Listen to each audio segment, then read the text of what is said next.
Have you ever seen a warship in your life? If not, then listen up.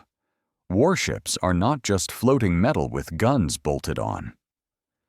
During World War II, Britain turned the sea into a battlefield, and its ships became moving fortresses with real people inside them. Days and nights passed on open water with no land in sight. Engines ran non-stop, and crews stayed awake for hours watching the horizon. The sea was rough, the air was cold, and danger was always close.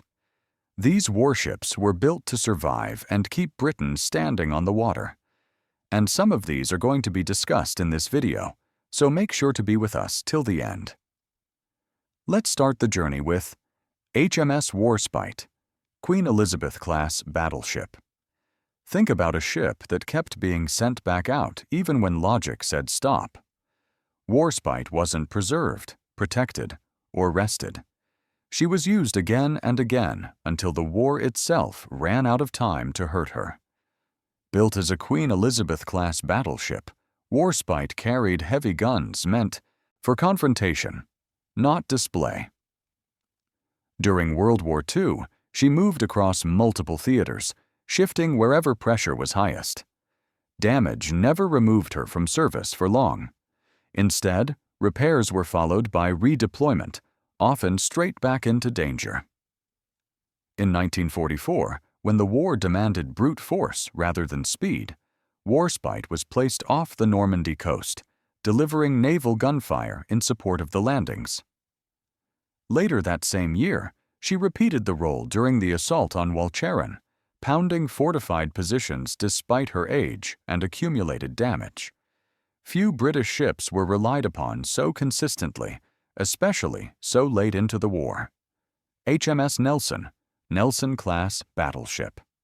At first glance, something feels off about this ship, and that feeling is correct. Nelson was designed to fight forward and never apologize for it. When the coast of France needed force, she answered and absorbed the cost without backing away. Built as a Nelson-class battleship, her layout pushed massive guns toward the bow, shaping her entire combat role around direct pressure. During World War II, Nelson became a steady tool for invasion warfare rather than open ocean duels. She supported Operation Torch in North Africa, then moved on to cover the Allied landings in Sicily during Operation Husky, and later the assault on Italy at Salerno, known as Operation Avalanche. In 1944, her guns were turned toward Normandy, delivering sustained bombardment in support of troops coming ashore. On 18th June that same year, 2 mines struck her hull, forcing a long repair period that finally pulled her from frontline service during the critical late war push. HMS Rodney, Nelson-class battleship. Well, there's a moment in war when distance disappears and everything turns direct. Rodney owned that moment. When the order came, she didn't maneuver or delay. She closed in and finished the argument with nothing subtle left behind. Built as a Nelson-class battleship, Rodney carried heavy guns intended for decisive surface combat rather than long pursuits. Her defining role came in late May 1941 during the final battle against the German battleship Bismarck. As British forces closed the net, Rodney moved in to extremely close range, bringing overwhelming firepower to bear. Shell after shell struck home, reducing Bismarck's ability to fight back and accelerating the end of the engagement. Rodney's guns were not used sparingly. They were used to end resistance completely. In that moment, Britain did not need speed, caution, or flexibility. It needed force delivered without hesitation, and Rodney served as one of the primary instruments that brought the pursuit to its brutal conclusion. HMS King, George V, King George V-class battleship. Imagine a ship that doesn't chase attention but still controls the outcome. King George V stayed on target through exhaustion, weather, and long hours. She didn't rush history. She waited until history had nowhere else to go. Built as the lead ship of the King George V-class battleships, she combined modern design with balanced firepower for sustained operations. In May 1941, she sailed on 22nd of May as the flagship under Admiral Sir John Tovey during the hunt for Bismarck, holding command presence as the chase stretched across the North Atlantic. Her role was not reckless pursuit, but steady coordination, applying pressure until the enemy's options collapsed. Later in the war, King George V shifted far from European waters, joining the Eastern Fleet and British Pacific operations. As part of Task Force 63, she supported major carrier strikes, including Operation Meridian in January 1945, aimed at Japanese-held oil facilities in Sumatra. HMS Prince of Wales, King George V-class battleship. Confidence followed this ship everywhere she sailed. New steel, powerful guns, and global focus made her a symbol. Then the aircraft arrived, and the rules changed instantly. Her loss marked the end of one belief and the start of another. Built as a King George V-class battleship, Prince of Wales entered service with modern systems and high expectations placed firmly on her hull. Early in the war, she was sent into one of the most watched confrontations at sea, fighting alongside HMS Hood at the Battle of the Denmark Strait against the German battleship Bismarck. The engagement proved intense and costly, marking her first major test under fire. Later in 1941, the Prince of Wales was dispatched to the Far East as part of Force Z, intended to project British naval power without air cover.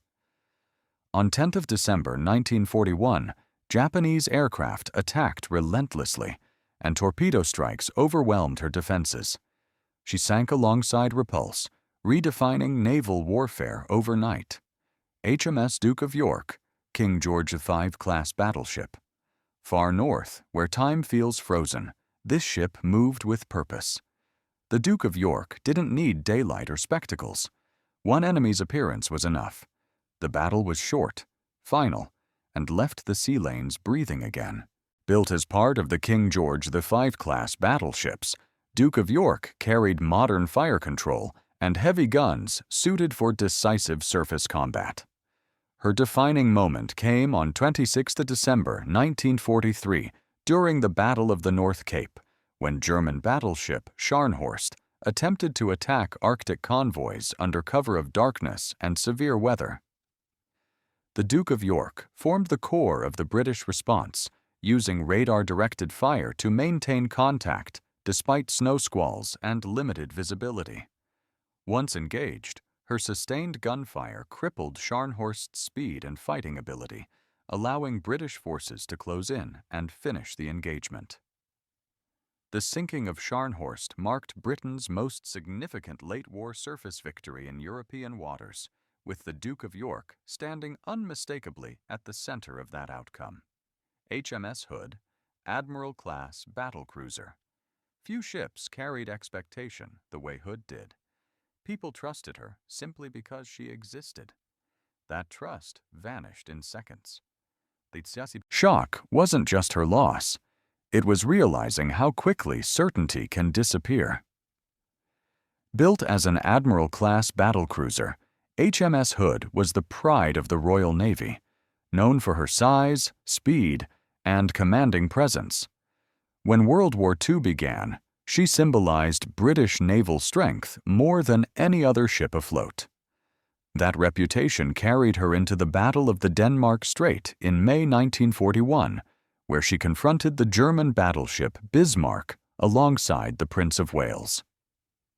The engagement unfolded quickly and violently.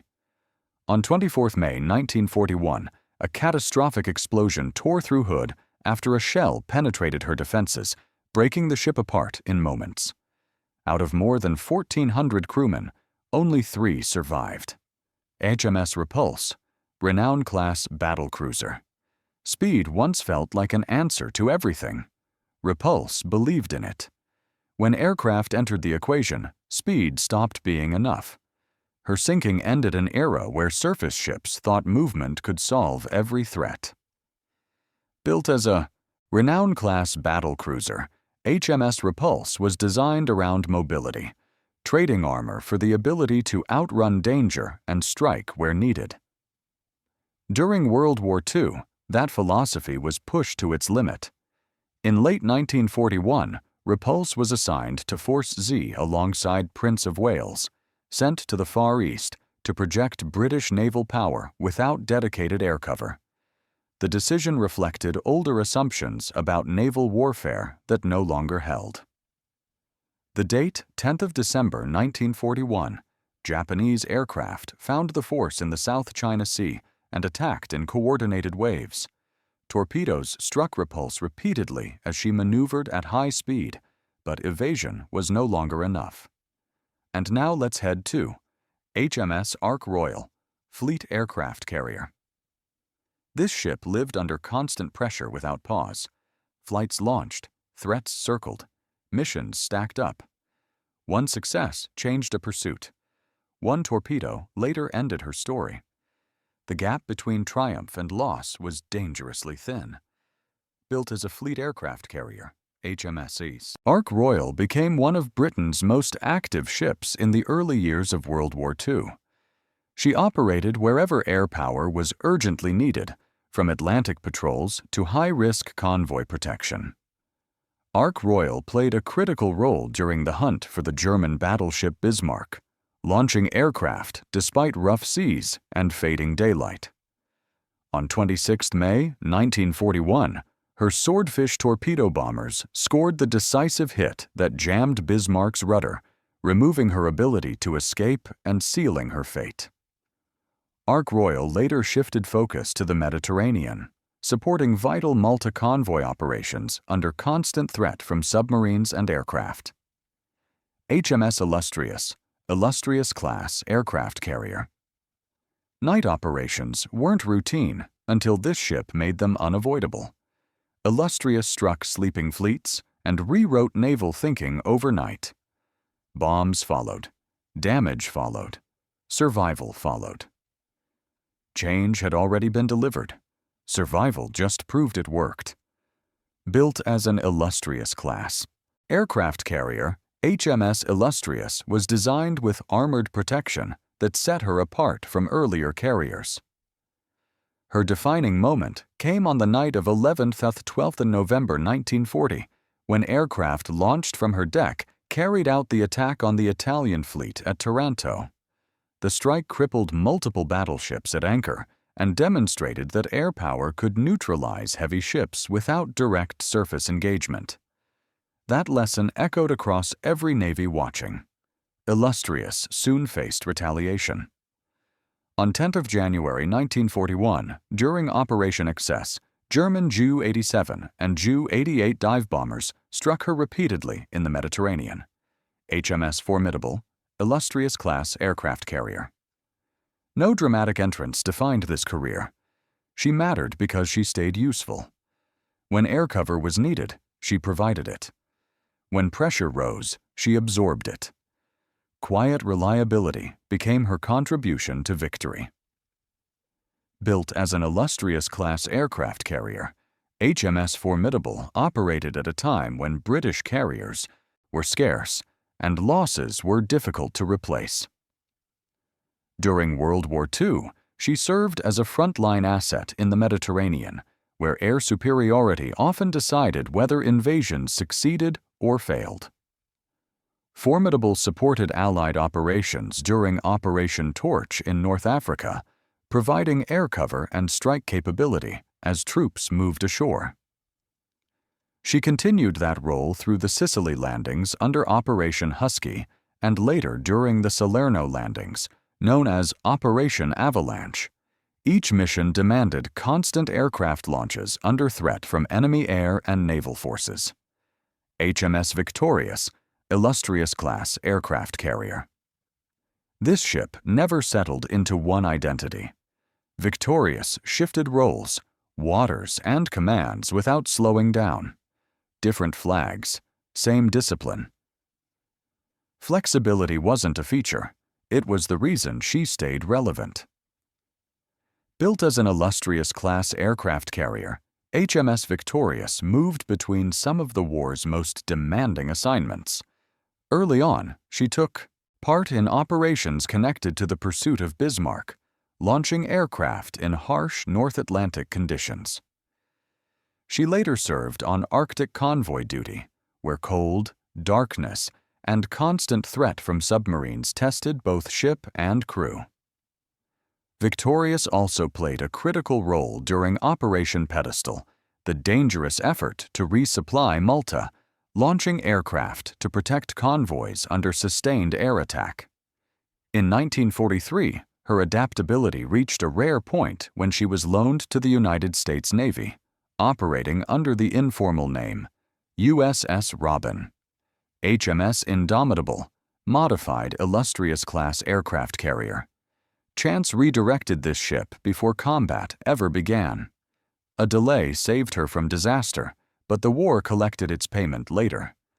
Indomitable carried aircraft into danger when Malta needed air to survive. Built as a modified illustrious-class aircraft carrier, HMS Indomitable featured an added hangar to increase aircraft capacity, trading some protection for operational flexibility. Early in the war, that flexibility nearly went unused. While sailing in the Caribbean, she ran aground on a reef near Jamaica, suffering damage that forced repairs and delayed her deployment east. That delay meant Indomitable never reached Force Z in time, narrowly avoiding the disaster that destroyed Prince of Wales and Repulse. Once repaired, she was sent into one of the war's most dangerous missions, Operation Pedestal, the desperate attempt to resupply Malta in 1942. During the operation, Indomitable launched repeated air sorties under heavy attack and was struck by enemy bombs, sustaining serious damage. Let's move to HMS Belfast, town-class light cruiser. Early damage nearly erased Belfast from the war entirely. Repairs changed that outcome. She returned stronger and present for defining moments from Arctic battles to Normandy's opening fire. Few ships get rewritten mid-story. Commissioned on 5 August 1939, HMS Belfast entered service just weeks before the war began, but her role was almost cut short immediately. On 21 November 1939, she struck a German magnetic mine in the Firth of Forth, suffering severe damage that removed her from action for an extended period. Rather than returning unchanged, Belfast underwent major repairs and modernization, emerging with improved radar, fire control, and combat capability. Once back in service, she became a key escort for Arctic convoys, operating in extreme conditions while protecting vital supply routes to the Soviet Union. Belfast later took part in the Battle of the North Cape, contributing to the actions that led to the sinking of Scharnhorst. HMS Sheffield, town-class light cruiser. Not every warship lives in the spotlight. Sheffield worked in the gaps, signals, escorts, corrections, constant movement. Even mistakes nearly ended her. She stayed active because cruisers like her kept everything else from falling apart. Built as a town-class light cruiser, HMS Sheffield spent the war doing the kind of work that rarely made headlines but often decided outcomes. She operated with Force H in the Mediterranean, supporting high-risk Malta convoy operations where timing and coordination mattered more than brute force. During the hunt for Bismarck, Sheffield was directly involved, including the well-known friendly fire incident when Swordfish aircraft mistakenly attacked her instead of the German battleship. She survived and stayed on task. As the war continued, Sheffield shifted north, serving on Arctic convoy duty under harsh conditions before taking part in Operation Torch during the North African landings. Later, she supported actions around the North Cape, contributing to the broader effort that restricted German surface operations. So with this, we have reached the end. Hope you like this video. Don't forget to subscribe for future updates. Thanks for watching. Keep smiling. We will catch you in the next one.